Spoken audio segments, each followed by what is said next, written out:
what you thought you knew from the shed of dreams, the Leake in review.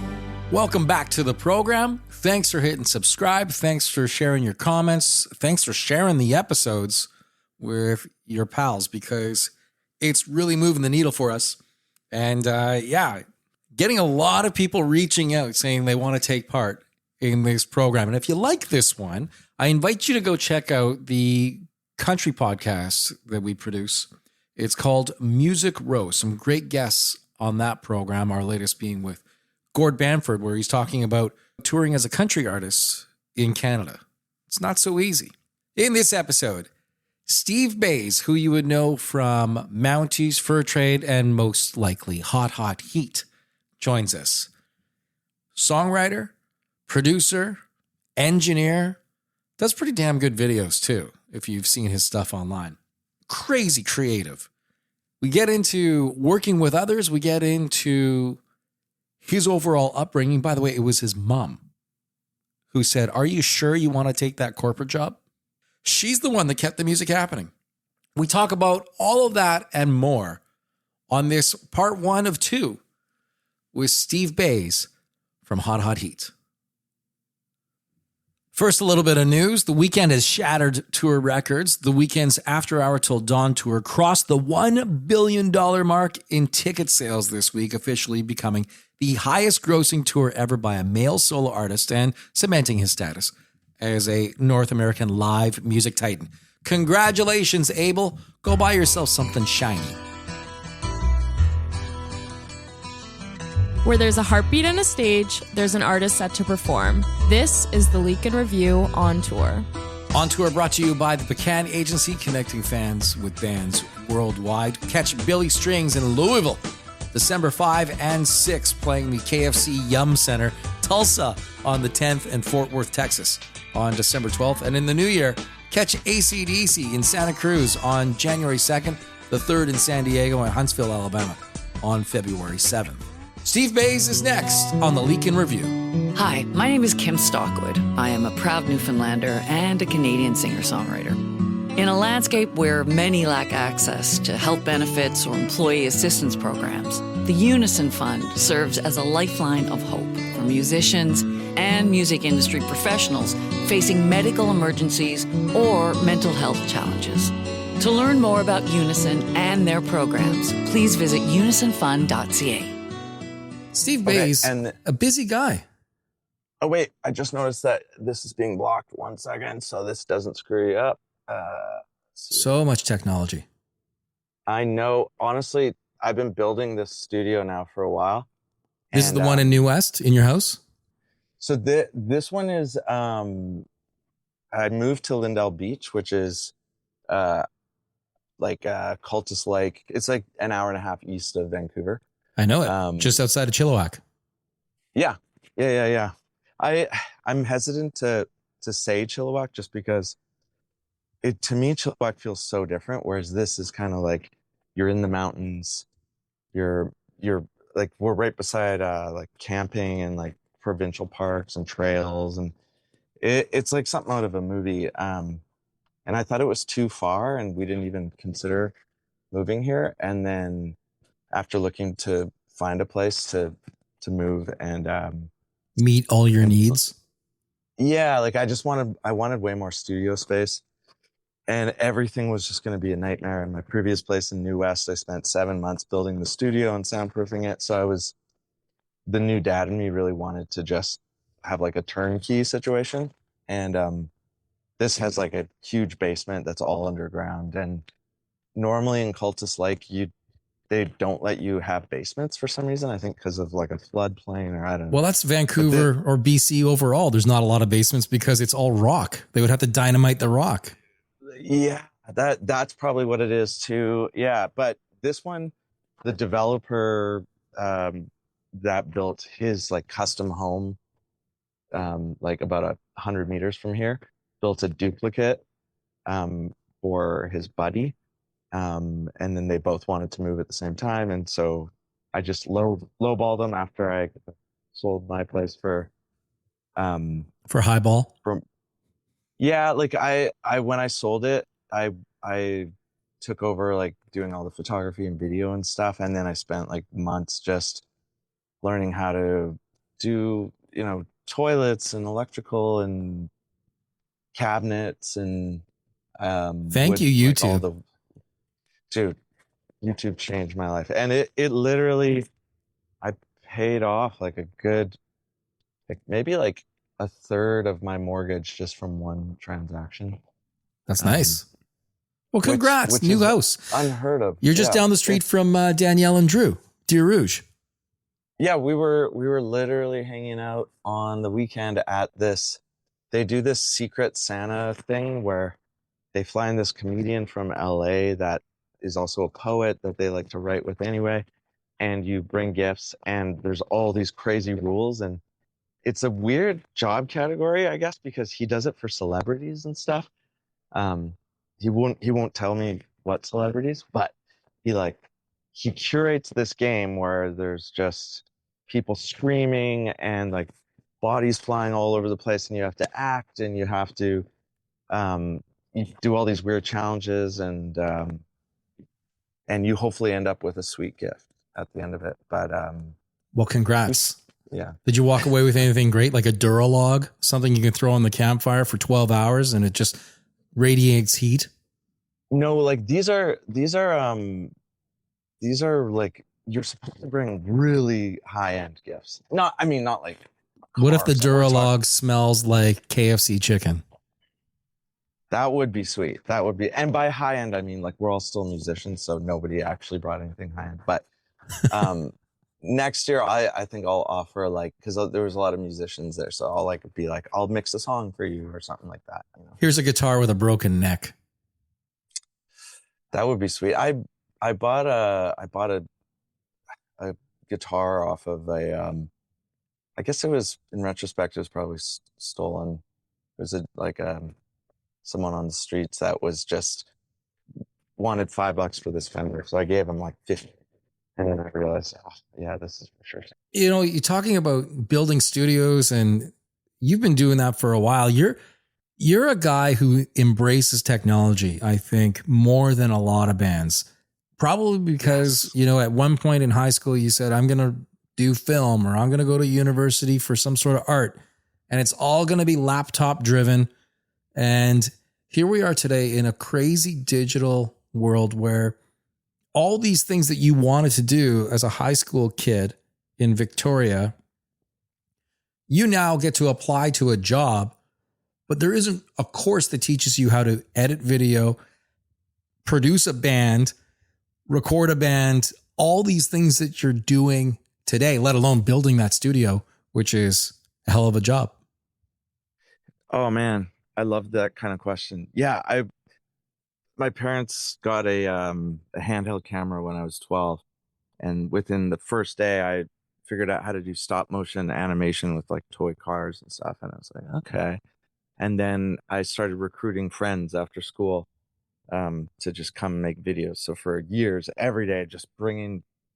It was a good way to get to know people if you're socially awkward too, because I could just sort of direct and be behind the camera and stuff. And so I would just make comedy videos, and then that turned into music videos for my own bands. And then somewhere in there, like I was always in bands, but it was never my full-time desire. I always thought that's like my passion thing, but I want to move into something with media and art and stuff like that. And so I went like the art route, I went the film route, I went the music route, and then at the last second I was given a contract to sign for this TV station, and it was a new TV station that Chum, who did Much Music, was starting in Victoria. And I was gonna get to be the head of creative or something like that, like where it's like I oversee it all. And it was kind of my dream job. And then that was right when I had to decide if I was going to do Hot at Heat as like my full-time thing, or if I was just going to go into like, I guess being like a corporate, like creative producer guy. Wait a and then minute, was Hot Heat's Bandages out yet? No. This was like before even Sub Pop. and then my mom randomly, who my parents were always, you got to diversify, like you're spending too much time on music. And she was the one that was like, maybe don't sign it and just keep doing music. And I thought that was so crazy that she would say that. So That's like I did 1% that. of Yeah. parents out there in the world who recognize who their kid is in the music media world and says, I don't think this is right for you. Stephen Wilson Jr. Do you know who Stephen Wilson Jr. is? He just picked up a CMA for New Artist of the Year. He's blowing up all over the place. Oh, yeah. He was thinking about leaving this high paying job. He worked in a lab. Like he's a research dude and he's doing stuff, and it's a guarantee, making lots of money.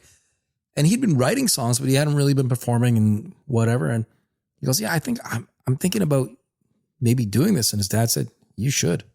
Like you really, really should step away from the guaranteed job because Wow. there's something there. And now the guy, it's paid for him. It's done very well for him, but so few parents can see that in kids. So you must have had like a real good kind of contact with your family, like very open discussions.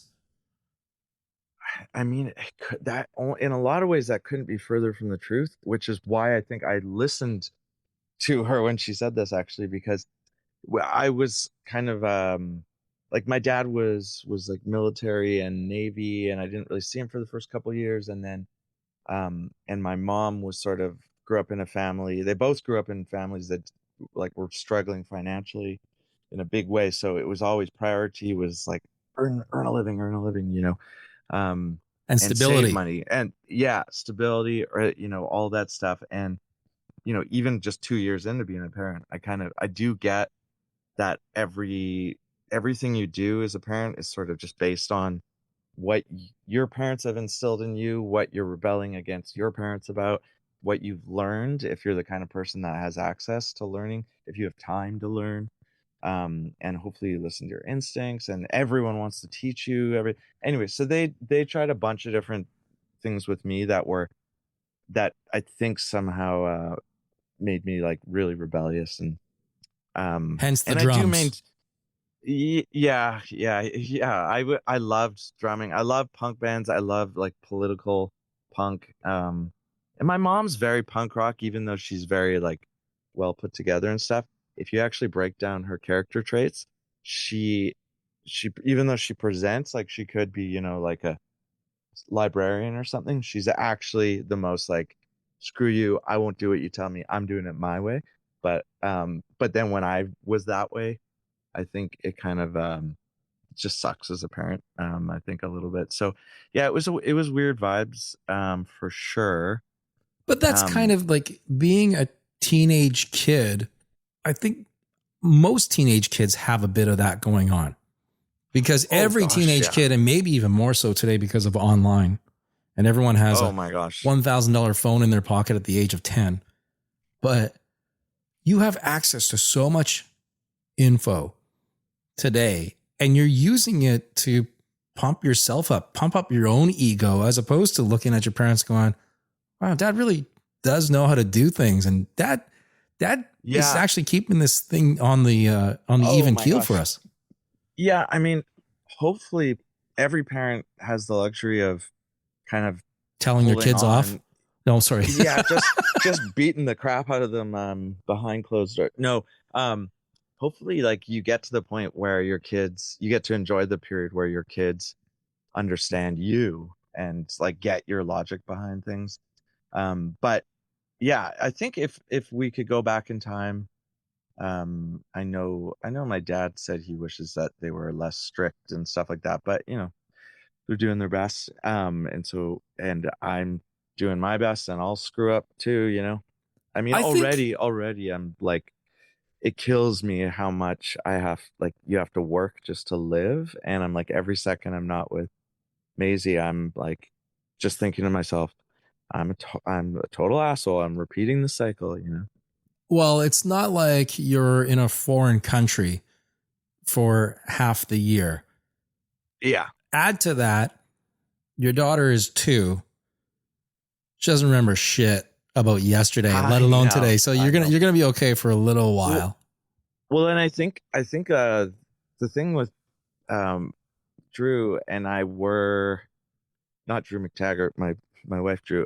We're definitely chill, and I like we just hang and have a good time. And the two best things I think we've done, because Maisie's like she's so happy and so fun and like super smart, like can like she already knows the alphabet, and like last night she just said hot hot heat for the first time, which is hilarious because she loves Yo Gabba Gabba, and we have a song on there, so it's like, oh my gosh. But she's just kind of like everything's going almost too smoothly. But I do think it's because we're we there's not really any weird negative energy. There's no confusing energy. We sort of validate her feelings, and I just think not not getting mad around your kids is or stressed. If you're someone that's high anxiety, that can rub off on your kids and lead to like depression years and from now and stuff. There's So no question your behavior as a parent. I mean, there's all kinds of documents on this. Your behavior as a parent is definitely going to reflect towards your kid, and your kid's going to pick up on it like a parrot and start just operating the same way as you do. If you're yelling a lot, I guarantee your kid's going to yell a lot.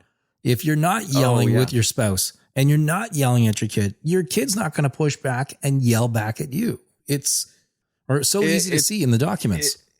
It's true. It's true. If you're the kind of parent that is like, do what I say, and then they say why, and you say because I told you so, because I'm the parent, then that just teaches them, oh, okay, so power is something that is like adults want and seek. Power without justification. So as soon as as a teenager you can claim that power or spot your leverage in a situation, then you become that person. So having a young kid is a lot like touring with a band. A lot of dynamic personalities. A lot of barf. You're constantly thinking about bottles. What kind of bottle service do we have on this one? Yeah, it's definitely not Grey Goose backstage with Steve Aoki. It's more of a just rotten formula under the couch kind of situation. But anyway, enough. It's funny because when you talk to someone else that has kids or has had kids, it's just like you're dying to talk about it. But I spent the first 4+ decades not wanting to hear about kids, not wanting to think about kids, because it didn't make any sense to me. So I don't want to talk too much about it. Like one of my good buddies, that when he's in town, he's always stays here, and him and I were always like, yeah, we're not gonna have kids, and then I met Drew, and all of a sudden it made complete sense for us to want kids. But he's still in the like, yeah, I never want kids vibe. And so when he comes over now, I'm like, can you believe how big she is? Like if I go away for 3 days, I feel like she's so sophisticated. Like after 3 days, she's just changed that much. And he was here the other day, and he's just like, hello. That's all he said. He doesn't know how to communicate, doesn't know what's going on. It almost doesn't even register. It's just like, oh, this would be socially awkward if I didn't acknowledge them with a hello. Or okay, let's talk about this new studio that you just built in the basement. By the way, if it were not for basements and it were not for garages, we may not have a lot of home studio recordings. We may never see a drummer again. So think about that, condo developers. You could be destroying generations of drummers out there, future drummers, because there's no place for them to go jam anymore. Well, I think condo developers are ruining their own life these days. Like I keep hearing about how like they can't sell the condos. Like they built too many. And for years, for like a decade and a half, everyone I know is like, why are they building so many condos? Why are they building so many condos? And where are the people coming from? Yeah. Yeah. And now apparently there's like 3,000 unsold condos in Vancouver, and all these companies are going bankrupt, and people were buying condos as investments. And the second it wasn't an obviously great investment, or the economy changed, all of a sudden people have these 500 square foot or even like 400 square foot little things, which I've lived in smaller spaces than that. I lived on a boat, and it works for a while, but eventually you want at least like a second bedroom or something. And they've been building just these develop or these like investment based living spaces that aren't really good living spaces. They're not too So practical after the affair or the love of getting your own place wears off, which if Exactly. you are frying bacon from your couch, you're going to not like that condo real fast. yeah, when your pillow smells like bacon, like, permanently. You lived on a until you boat for a wash it. while. Where was this, in Victoria? In Vancouver, I went through like a divorce, and And there you was got like the a boat? house. No, we didn't have a boat. But I we just became like completely different people, and so I went to go the first night, the first day we split up. I remember I went for a jog, and I just kept running for 17 kilometers, and then at 17 kilometers, I was like, yep, I'm 100% positive this is the right move. So I just packed up a couple things, went to a hotel, and realized really quick that hotels are so expensive in Vancouver.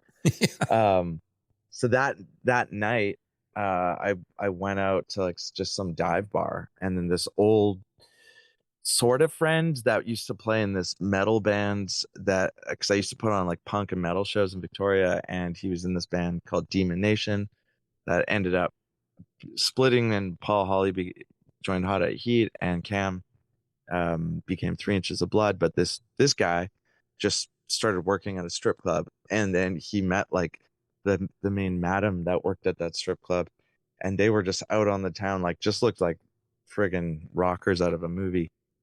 And they were like, "Oh man, like Steve, what's up? Like, let's do shots. Like, yeah, like you want to hit the can?" I was like, "No, no, no, no, no." So like, I'm not here to. I'm here to just recover from, recover my heart and stuff. And I don't know if they were drunk, but he was like, "Yeah, my dad just died of cancer, and he was a fisherman. So if you want to crash on his boat."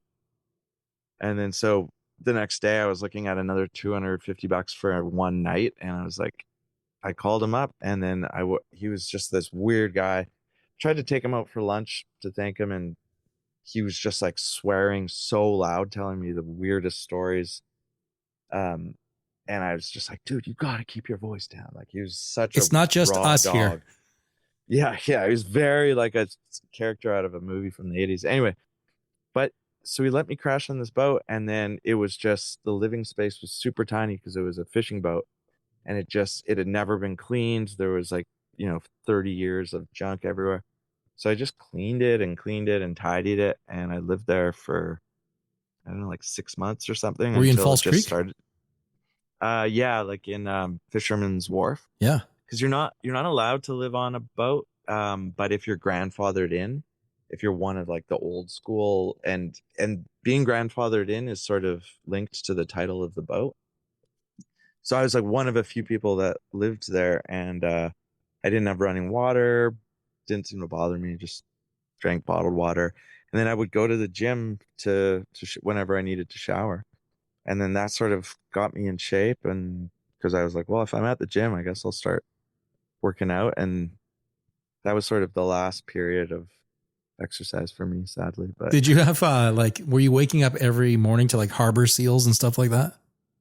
oh yeah. Well, the big thing was crows would try and break nuts on the roof all the time, or like, so they would get, I don't know what kind of nut it was, but they were just like constantly breaking nuts on the roof, and you could hear their little feet You'd be clacking waking and up to stuff. thinking someone's breaking in, but it's just the birds.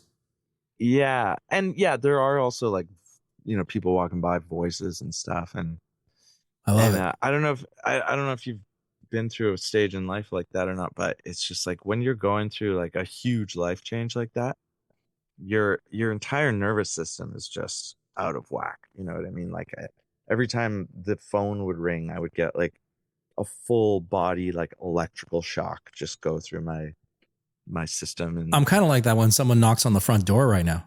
I'm like, why would anyone knock on my front door? Text me. What is Text your me if fear you're that coming it's by. like- are you worried that you're going to be audited or something? It's soliciting. It's just somebody coming to the okay. door saying help, support, the whatever. And Yeah. and it's always the big sing song dance. And it's probably for sure once a week it happens. Dude. Oh, wow. Yeah. Everything. Actually. Like kids from schools that are not anywhere near, like miles away. Kids from schools are like busing in and trying to, get me to help them go play in a basketball tournament in Georgia. How often? Sorry, one second. That's why I don't answer the door. Okay, yeah. Like I got asked to do a couple of charity things this month. I did one thing for Dylan from the Zone, which ended up being that was rad. Actually, it was in Victoria, and it was like a music program that they're starting to like inspire kids to get into music. And we like recorded a song, and I was like got to be full dad mode, and like. I think I'm like, I don't know shit. Like, don't ask me like what, it's your guess is as good as mine. But then when you actually like put me on stage with younger people, I'm like, oh, I do like sharing secrets. Like there's so many little. Well, that's a little bit different than someone just coming to your front door asking for money. Dude. Yeah, no, I'm not. Keeping it in your wheelhouse, keeping it in your wheelhouse totally. is vastly different. And it's not to say that I'm not charitable. Everyone is charitable. I'm certain. No. I'm not even implying that you're not. It's true though. Like you do sort of get numb to it. Like for a while I was giving to like one charity, like this, not much, but then I was like, I'm like living off my credit card right now. Like, what am I doing donating to people? So I canceled it, and I swear they've found every way to reach out to me multiple times a month for years now. And I'm like, I do feel for them, but also it's, you do get hit up a lot. And then also I know there's good charities, but some of them are like politically sus. I've since found out. So yeah, just do what comes natural, I guess. The other thing I'm doing is like this Christmas concert thing. Andy Kim does this annual thing in Toronto, and you're coming out for that? Vancouver this year. Oh, you are? Yeah. Good. No. I'm not going to the Toronto one. They're just testing me out on the Vancouver one. Do you know Andy? No, not well, no. But nicest guy in the world. Great stories. Really? Nicest guy in the world. Like obviously everybody knows him in Toronto and Montreal. He grew up in Montreal, lived for however long in Toronto, but he'll give everyone time, which is super sweet of him for sure. Well, that's good. That's good that you're going to be doing that. When is that show? I'm guessing it's coming up in the next few weeks. Yeah, December 13th. And then I got Ryan in it as well. So Ryan Dahl, so we're going to do a Mountie song as well. And Mounties, Hot Heat, Fur Trade, plus new bands that you're working on. It's nonstop for Steve Bays. Yeah. Like you have to put in schedules in your calendar to do this conversation, to change your kid's diaper, to record another album. Like you are so scheduled in a weird, erratic way. It basically like the way my brain works is I get really obsessive about things, creative things, whether it could be anything. I won't even list the ways, but so somewhere in there, I have to use executive function, and I'm severely ADHD, and I didn't find out till, 5 years ago or something. And so it explains all these issues I've always had in my life. But bottom line is executive function is not very good in this brain style, and 1 in 10 people have this brain style. But creativity is awesome. Yeah, the hyper focus is bonkers. Like I can spend, like I'm singing this punk song for this compilation with different artists and different bands and stuff right now, and I can like literally just spend an entire day on one verse, like 12 hours straight, just trying to get the perfect 10 seconds of vocals. is that hard for you when you're working with a band to kind of ingrain that into the vocalist, or say, you're a little bit off tempo on this. We got to do it again. And it's hour 7, it's hour 8. And the band is looking at you going, stop breaking my balls, Steve. We're doing fine. This sounds good. I know. And life moves so fast. You don't have time to explain to them what your logic behind everything you're asking them to do is. And so many people I've worked with are, after like 3 or 4 takes, they're like, come on, man. Like, what, are you kidding me? I'm like, if I think there's value in doing 100 takes, like, we should do 100 takes. Like, it's the only thing you're losing is a little bit more time, but like, you'll spend more time commuting and hooking up the gear than doing a take one more time. Yeah. And I'm like, okay, you've done it the way you came in wanting to do it, but there's like 30 things that I hear that we could try that could be better. And I'll piece it all together for you as like a beautiful gift for like, here's the best you've ever sounded, there's so many singers where I'm like, they all have the same sort of way that they end a line, or they always just end on a down note, and I'm like, well, this line feels like the goal should be to sort of set up a sense of tension. So let's end on an up note, but also sort of like one that's not, a 1, 3, and 5. Like, so let's end on a 7th, or let's just and also look at the sine wave on the screen. Notice how every syllable is the same shape. Let's do the opposite. Let's start soft and end on a hard, louder point, like just all these little things you can do. And then once they know that they're capable of that and that's something to look for, then that's like a skill they have for the rest of their life. But a lot of people, their ego flares up before, not a lot, but definitely some people, their ego flares up first. And so they feel, am I not good enough? Like, have you been like this with anyone else? Am I the only one you're this critical of? You know what I mean? Like, and then if I sense that, then I'm like, okay, let's just talk about ego. It's the devil. It's the enemy. It gets in the way of art. And then I'll go on like a rant about ego for a while. And then if I feel like, okay, I got to explain my logic here, and that takes more time and blah, blah, blah. So I think patience can lead to better art. And that's where Steve Bays loses power. It's cool. That just means we have to do part 2.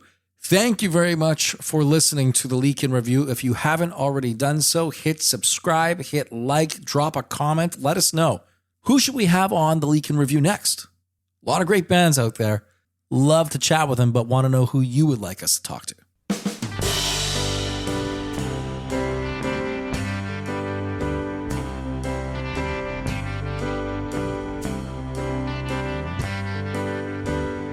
Now forget everything that you thought you knew from the shattered dreams.